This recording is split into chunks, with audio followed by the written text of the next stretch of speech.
This is cafe democracy, sir. Here, dictatorship or autocracy doesn't work. Please leave. Smitter and Carl say democracy's heart is accountability. Can citizens make rulers answer for what they do? If leaders can be held to account through procedures, elections that are real, free speech, association, courts that work, then that place can be called democracy. So, democracy is less a promise of riches or calm and more a set of rules that forces rulers to answer to people. According to Smitter and Carl, the true heart of democracy is accountability. It's not just about elections happening on paper, but whether citizens can actually make their rulers answer for what they do. In other words, do the people have real ways to check those in power? Accountability becomes real only when certain procedures exist. Leaders must face elections that are genuine and competitive. Citizens must have freedom of speech, the right to associate and organize, and access to courts that function fairly. Without these, election or promises of democracy are just empty words. So, democracy should not be confused with a guarantee of wealth, peace, or stability. Rather, it is a system of rules and institutions that ensure those who govern cannot escape the scrutiny of the governed.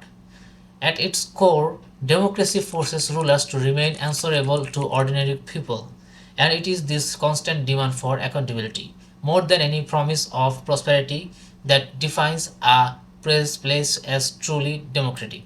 Thank you. What makes Schmitter and Carl different? They judge systems by rules, not outcomes. That matters because two places might both have election, but only one really lets citizens push back. Liphart builds on that and asks if rules matter, which rules divide societies and share power. Berlin raises a harder point. What if the people with guns and money block the rules from ever working?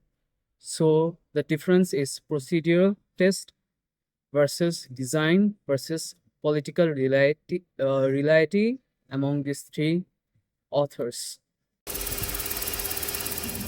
Democracy doesn't always work just because people vote. Schmidt and Carl remind us it's really about accountability.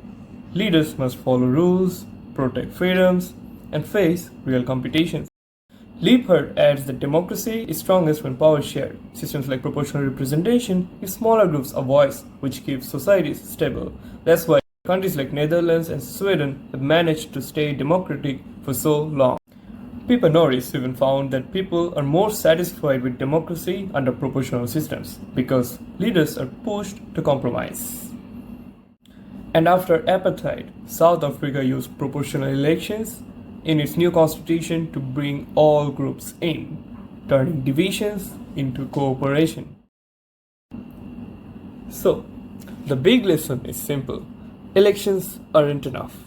Democracy lasts when power is shared fairly and everyone has a seat at the table. Countries. Even though Carl and Smith told us that democracy is the best system and he proved it, but democracy doesn't work in many countries. And the question was answered by Eva Belin. Democracy doesn't work because the system is weak. It doesn't work because that country's authoritarian government has the power. They are strong and they are determined to survive.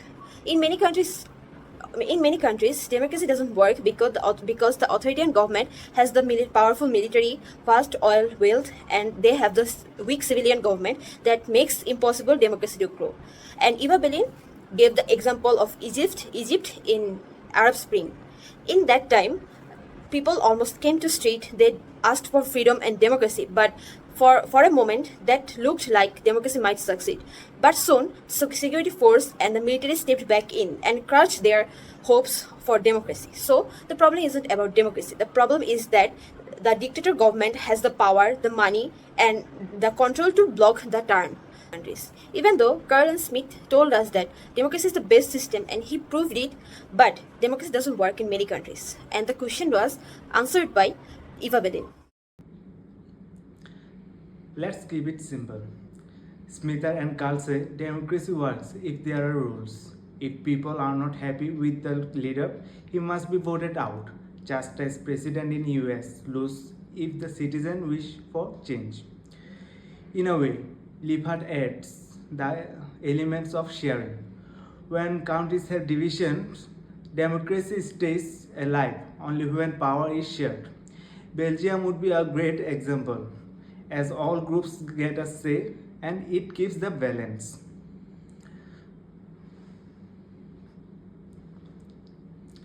Velin reminds us about the conditions. Strong armies and oil power keep dictators alive in the Middle East, and so democracy struggles. So put it together, rules, sharing and conditions. When these all to get together, it suits one another. Democracy never just exists. It actually performs well ahead of any dictatorship. Shesh. Hello. Democracy is not something written in dusty books. It's alive, it's the recipe, and it's the sharing of the meal. First, you make the rules real, not words that only few can use, but rules that everyone can trust, everyone can learn on. Then you design them wide enough to include not just the loud voices, not just the powerful, but every person at the table. And here's the thing, you have got to watch the power, because if no one is watching, somebody will definitely take the advantage and somebody will definitely take the most share of their slice.